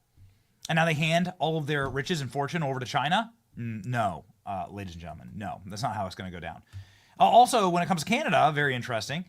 Donald Trump posting some memes last night, getting the goat, as they say, of now failed Prime Minister Justin Trudeau. I say failed because he officially resigned, and that resignation is effective immediately. Justin Trudeau is gone. Justin Trudeau bitching and mewling on X, saying, there isn't a snowball's chance in hell that Canada would become part of the United States.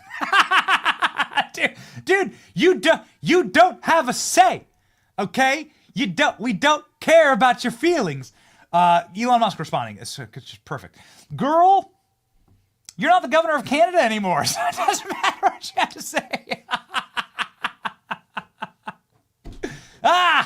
The mean tweets are back on the menu, boys. Mean tweets are back on the menu. Again, we talked about how Don Jr.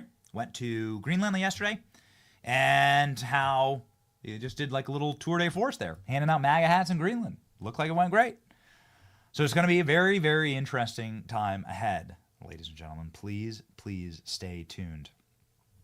Somebody who has certainly locked down, for the better, his territory and has made sure that law and order and no foreign powers or foreign evils can operate in his great Polk County is the great Sheriff Grady Judd, who is a legend, who's somebody who I've been seeing drop the hammer for my entire life, actually, and I've been a huge fan of this sheriff. He's probably the most well-known sheriff in all of the country because of his capacity to actually enforce the law and put criminals in prison.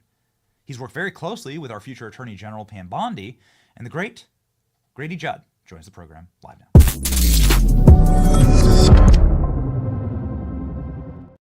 Sheriff, it's an honor to have you on the program. It's my honor to be with you. Big fan of your work, sir. Thank you, sir. So you are no stranger to law and order. And when Pam Bondi was Secretary of State Attorney General here in the state of Florida, you worked very closely with her to enforce the law. And you'd be probably one of the best people to speak with about how she approaches law enforcement. So the table is yours, Sheriff. How will Pam Bondi be operating as Attorney General of the United States?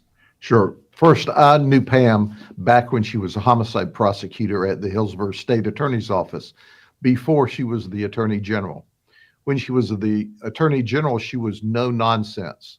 We had the pill mill problem, and she attacked that and decimated the pill mill world. She is remarkable in every sense. She's my friend. We've worked together on a lot of cases while she was the Attorney General of Florida. After she left the Attorney General's office and was a lobbyist, she is one of our lobbyists for the major county sheriffs of America. And she walks the halls of Congress. She understands the legislators. She was able to work with us to stop some very bad legislation for the people of the United States. And we fought against that bill because some hardcore Democrats got it through the House, and we stopped it in the Senate because of Pam's lobbying work. So she is very intelligent. But what I really like about Pam, she's personable, but she's high energy, and she's all business. She's going to do what's right. And she doesn't climb mountains, she knocks them down. And that's what you'll see why she's the Attorney General of the United States. Fantastic. Do you have as somebody who's known and worked with Pam for so long, you clearly are cheering her on here. Do you have any suggestions for her from a national level of what you'd like to see her knock down in the mountain sense from a federal law enforcement perspective? She'll now be the most powerful law enforcement agent in the country, arguably the world. And she will use that authority judiciously. She'll use it appropriately. And the only ones he'll screaming and crying and howling are the criminals. But I believe she'll focus on the illegal immigrants that are in this country that need to be released. I think you'll see her partner up with DHS. I think you'll see her hold people responsible that use fraud to take advantage of people. I think you'll see her go after the Chinese nationalists that are here committing crime. I think she'll step it up to the next level, going after the people that are hacking into our systems and holding them accountable. Make no mistake about it. If anyone makes the mistake of thinking she is a lightweight, they're about to find out the difference, because Pam's going to do what's right, and she always has. She's ethical, she's moral, but she's a hard-charging prosecutor. Now, what's important to me is she's in charge of the entire DOJ once she's appointed and confirmed. But think about this. She started out in the grass, on the ground, doing this at a local and a state level. So we have somebody that has experience, energy, enthusiasm, wisdom, and we just don't have, quote unquote, a political appointee. We have a seasoned veteran of leading a large state organization, of being a prosecutor, working hand in glove with local law enforcement officers. And as a result, we will be a better United States of America. And I am so excited because Pam will make sure she won't let this federal bureaucracy just lope along at its normal slow pace. She'll be behind it, kicking all the way. And she'll tell these prosecutors, you either start putting people in jail that need to go to jail, or we'll get somebody else that will. It's your choice. We saw that happen in Hillsborough County with a George Soros-funded prosecutor who was removed from office here by the governor.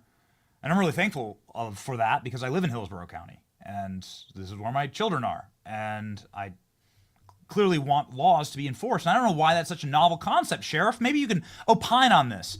Why are law enforcement agents scared to enforce the law? And a follow-up, how different will it be under a Trump administration? Sure. Well, first and foremost, in Florida, and especially in Polk County, we're not afraid to enforce the law. We've got this choice system that we've set up here. If you choose to violate the law, we're going to choose to arrest you.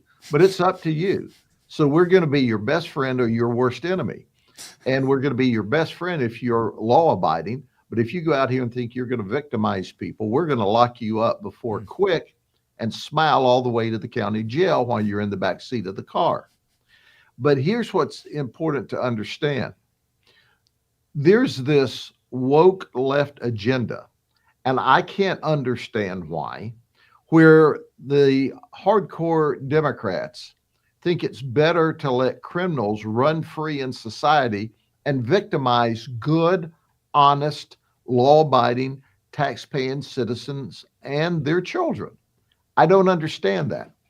You're not going to see that with Trump. Now, I must tell you that I was the president of the Major County Sheriffs of America, and I interacted with Trump when he was president last time. And Jared Kushner talked the president into this First Step Act. It's something the Democrats wanted, and this was going to make everything better. The president admitted to me sometime later that was a mistake. I told them at the time, Mr. President, don't sign that First Step Act. Don't let Jared Kushner talk you into that. That's not a good idea. But the political wheels were turning and this was going to be a compromise. And, you know, all legislation's about compromise, and it passed, and it's been a total failure.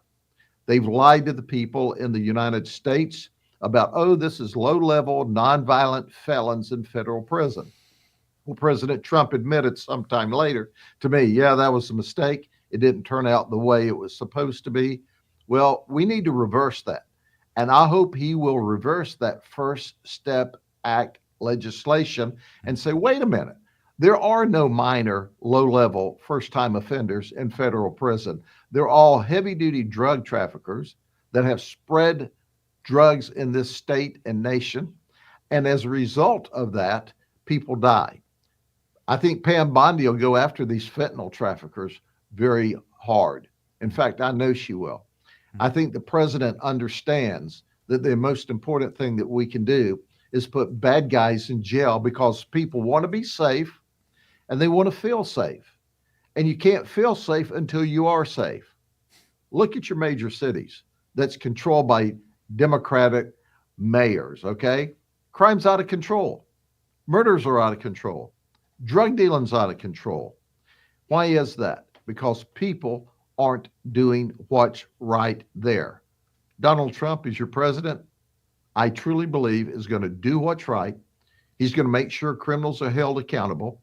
And I believe that from the bottom of my heart, because he's put the right person in charge of DOJ, and that attitude will press down into these states and cities where they're allowing criminals to run wild right now.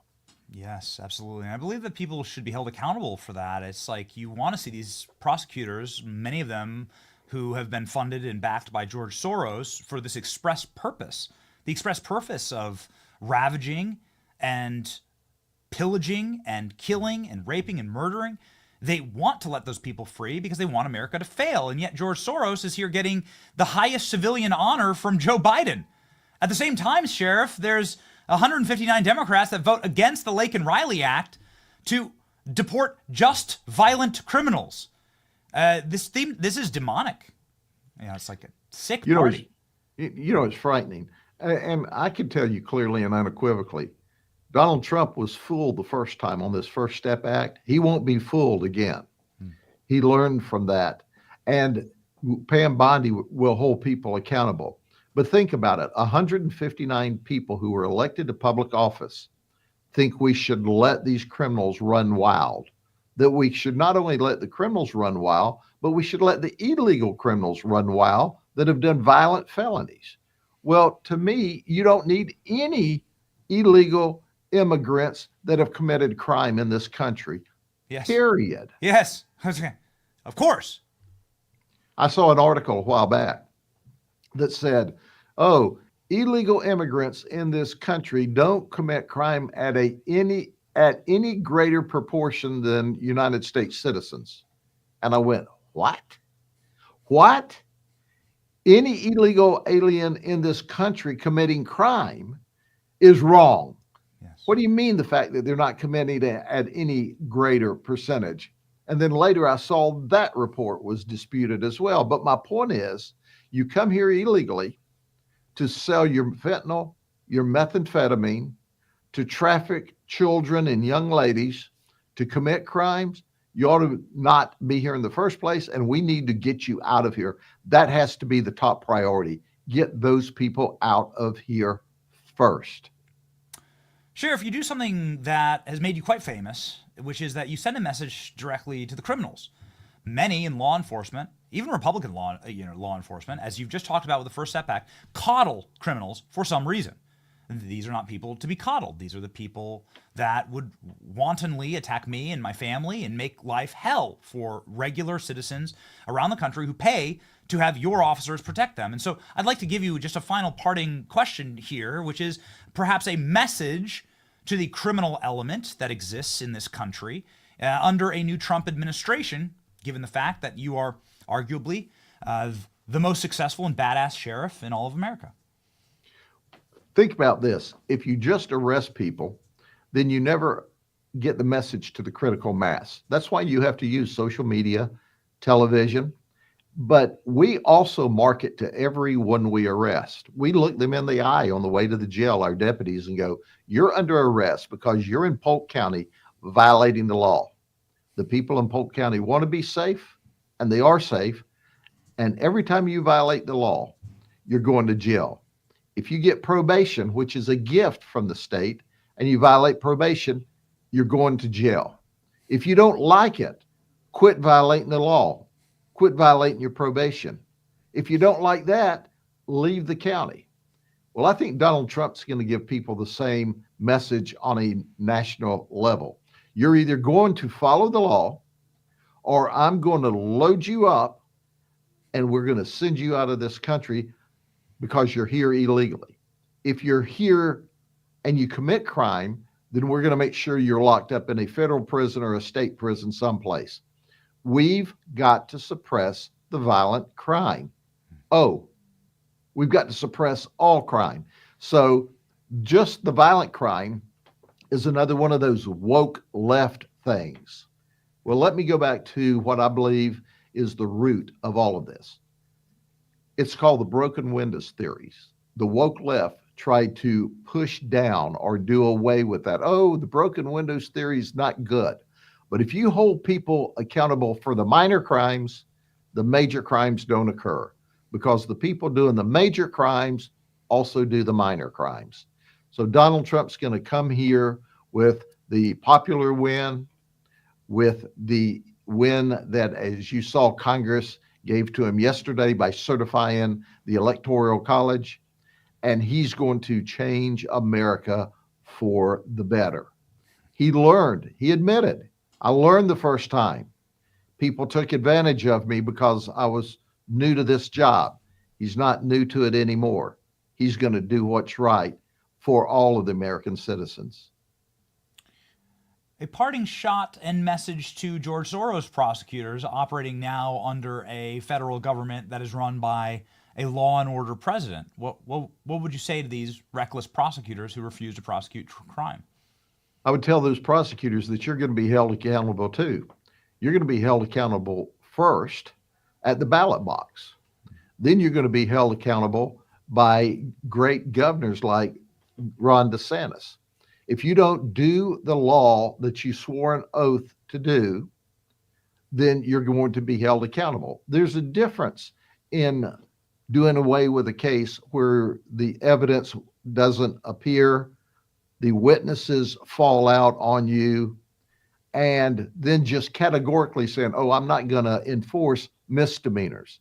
I'm not going to prosecute misdemeanors. You took an oath to support the Constitution and prosecute criminal conduct. You're going to be held accountable at the state level and at the federal level and at the ballot box. So at the end of the day, the people of the United States of America have said clearly, we're tired of this woke left experience where girls can't even win in a girls' sport because you got these guys playing in the sport, where ladies can't go into a restroom without the fear of a guy coming into their restroom. That's baloney. And that criminals are allowed to run the street and terrorize and rape, rob, pillage, steal from good people. Those days are over. Those days are over. From your mouth to God's ears, Sheriff, we really appreciate how you've locked down this part of the state. Western Florida, obviously, is a wonderful place to live because of sheriffs like this. And I hope that if Pam decides to maybe retire early, that Donald Trump gives you a real solid look on the next Attorney General slot. I think you'd make a good one. Well, that's nice of you to say, but I just love being the sheriff of Polk County, where crime is at a 51-year low in our county. If you want to be safe and feel safe, move here. Unless, of course, you want to violate the law. Then move someplace else. Yeah. All right. Well, you can follow the great sheriff here on X. He's got 150,000 followers. He's got also a kick-ass helicopter, a fleet of helicopters, it looks like there. Hopefully we can go for a ride someday, Sheriff. Love to do that. Absolutely. All right. God bless you and Godspeed, Sheriff. Take care, my friend.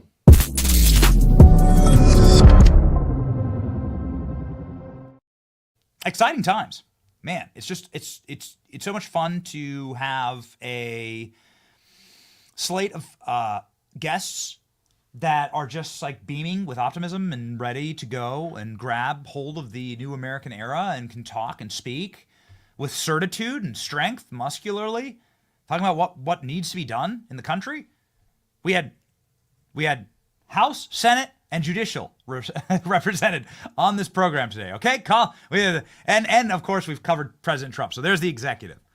The full we've run the full Constitution on the program today, ladies and gentlemen. So if you care about your Constitution, you're clearly going to want to make sure that those who are criminal aliens get locked up and deported, or maybe worse, right? Like, quite frankly, I mean, why are we going to have to pay for Laken Riley's murderer to live out the rest of his days?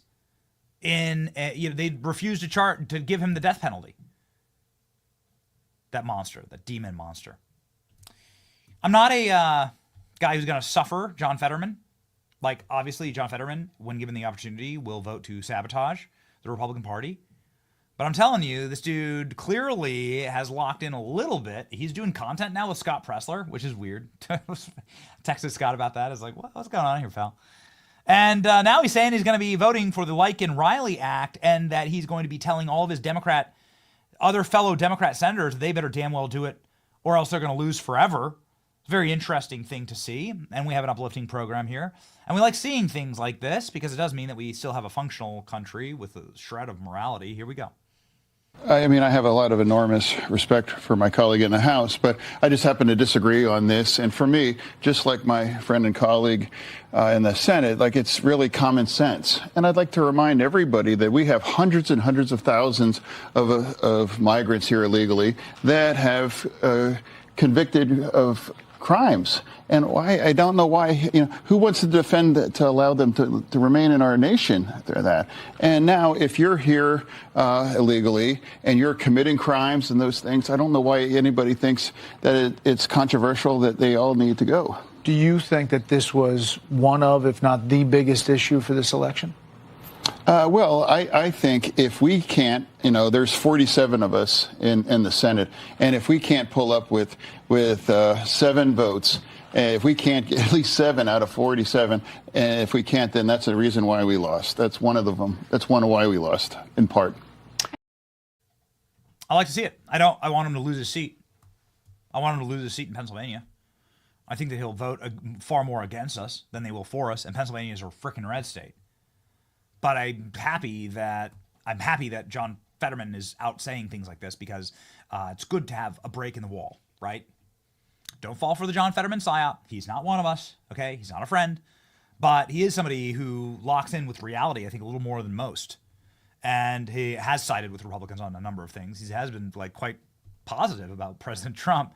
And who knows? If he switches parties, dude, switch parties, all right? How about this? I'll trade you Mitch McConnell for John Fetterman. It's like you can wheel Mitch McConnell right over the Democrat side of the aisle. Mitch McConnell's freaking writing op-eds about how much he hates Trump right now. It's so demoralizing. It's unbelievably sad.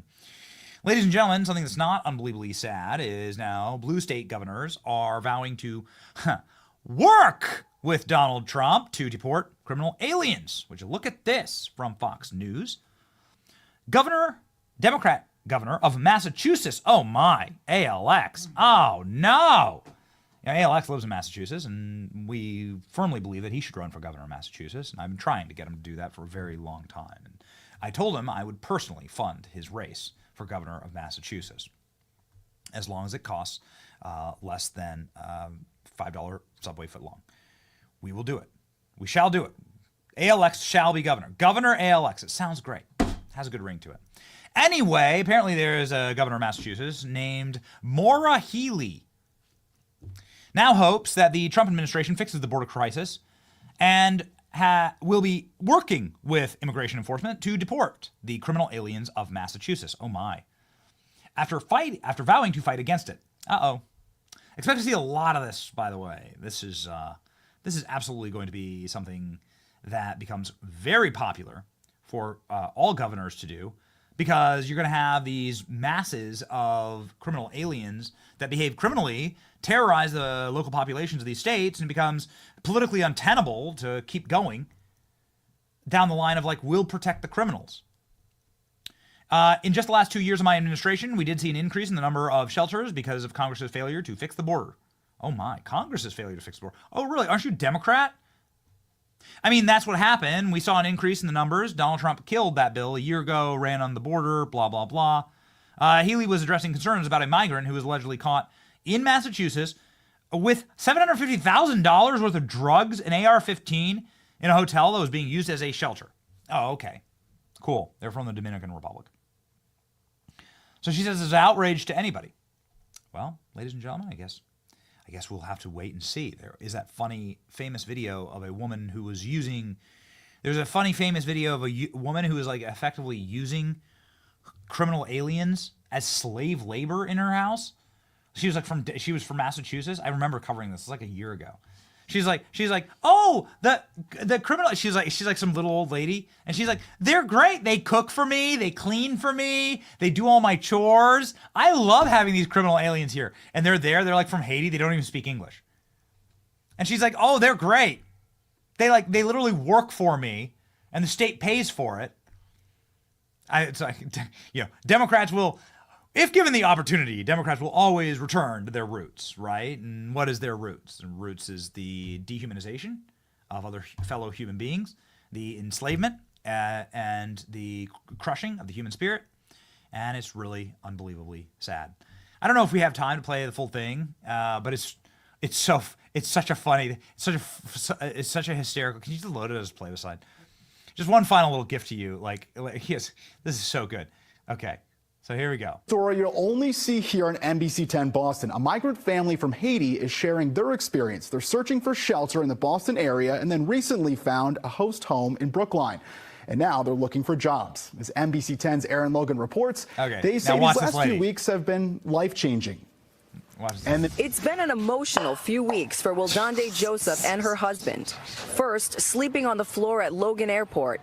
Then in Children's Hospital with their 2-year-old daughter who got very sick. She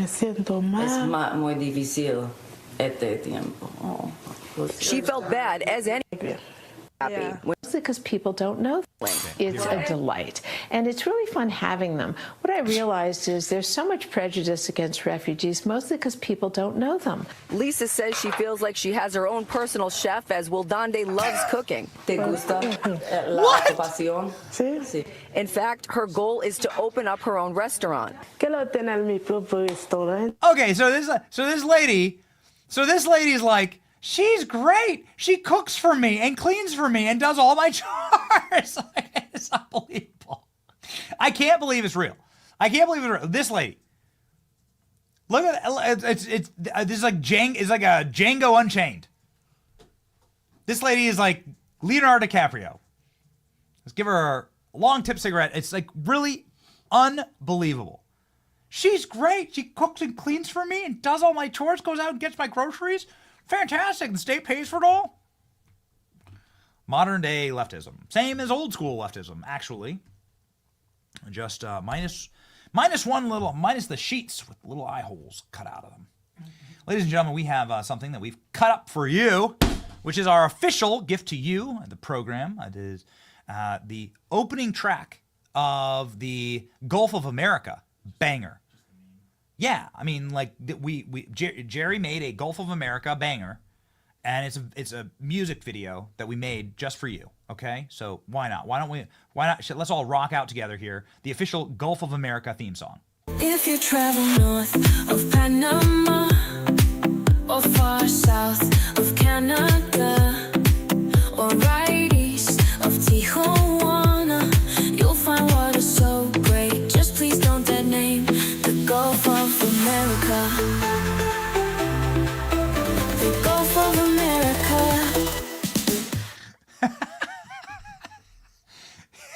Yeah, baby. Was this MTG with the Hunter Biden porn? Was that what that was? You gotta know the lore. Oh, good. Okay. We have criminal amounts of fun here. Criminal amounts of fun.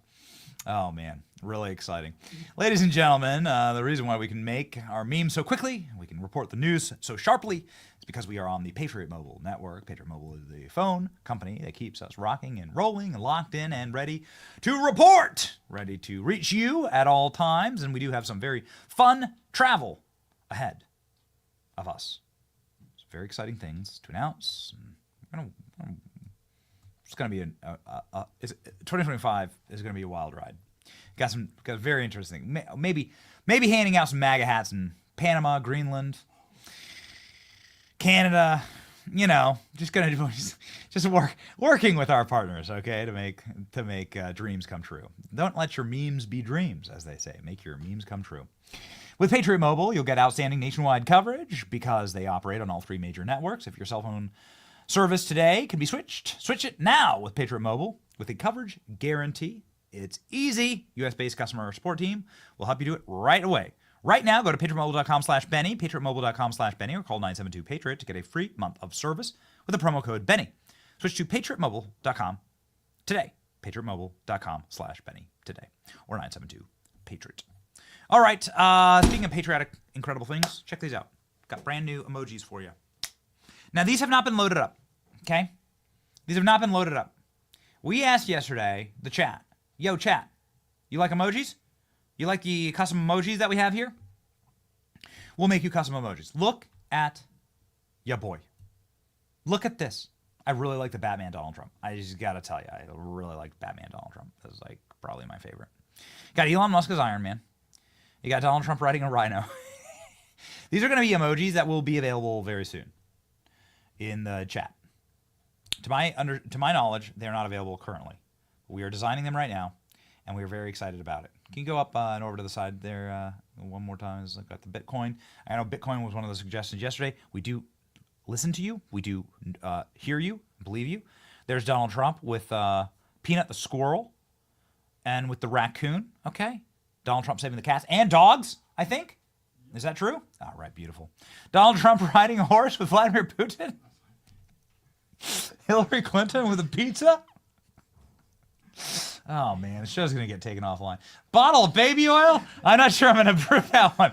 I don't want to know when everyone's going to need baby oil, okay? I'm not going to know. I don't want to know, actually. I'm not sure. I think we have do we have the cash emoji? That is still, I think that's live, actually, right now. There's a new cash emoji that's been loaded, so let everyone know that you are cash money, ladies and gentlemen, by dropping a cash emoji in the chat. Good and important and special things happening on the program. I got to tell you, we are going to be working on our first Andrew Tate interview. Andrew Tate's going to be joining the program live very soon. We'll get you the details of that. That should be very fun. Yikes! It's going to be awesome. Ladies and we have Giga Cash with the red eyes. Okay. Laser eyes cash. Along with a couple of other very special guests. It's going to be very neat, and it's going to be a really fun and wild ride. You are currently watching the fastest growing news stream in the country, and we're deeply thankful for you for that. We cannot express enough. I know I say it. I probably make you sick with how often I say it.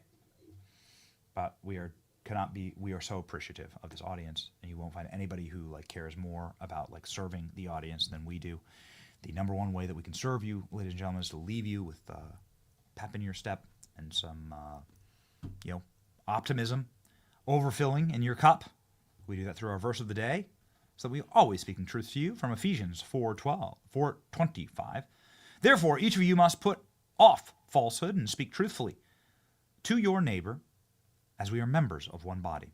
It does feel like we are no longer having to live in lies. It does feel like we are able to live now and function in truth. And for that, we are deeply, deeply thankful. We are so thankful for you. Ladies and gentlemen, as we march on forward, we will win. We will not lose. You cannot defeat an army of happy warriors. We've been saying it for years. And now look who's right. Yeah, baby. It's your boy, Benny. See ya.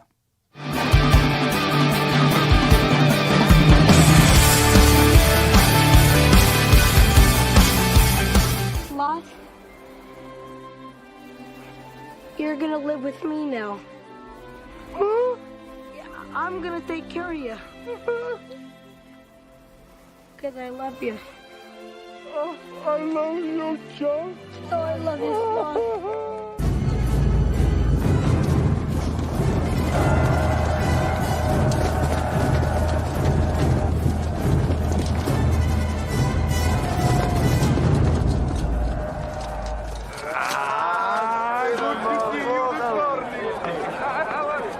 Well, looks like we are getting a McDonald's. Hey, hey, hey, no, no, no, no, no, no, no, no, no, no, no. I'll tell you the tale of such a thick fog. Spoke a voice that boomed from above, from above. Go back, tell the others, you sail in false waters. The Gulf of America is upon us. Yea, be marooned till you say why.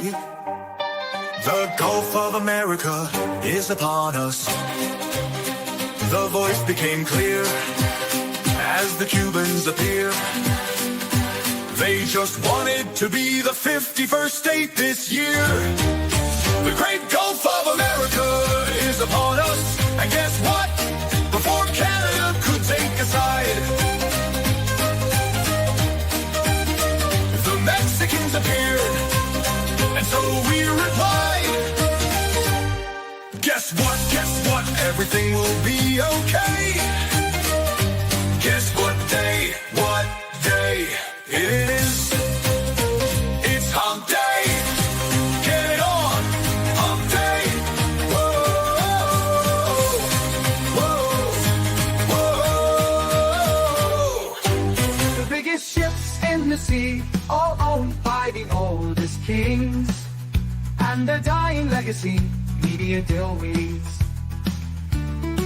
Soon will the penny show come to mind. The salt from lives for fun. Leave the gold and bring the gun. We sail for number one.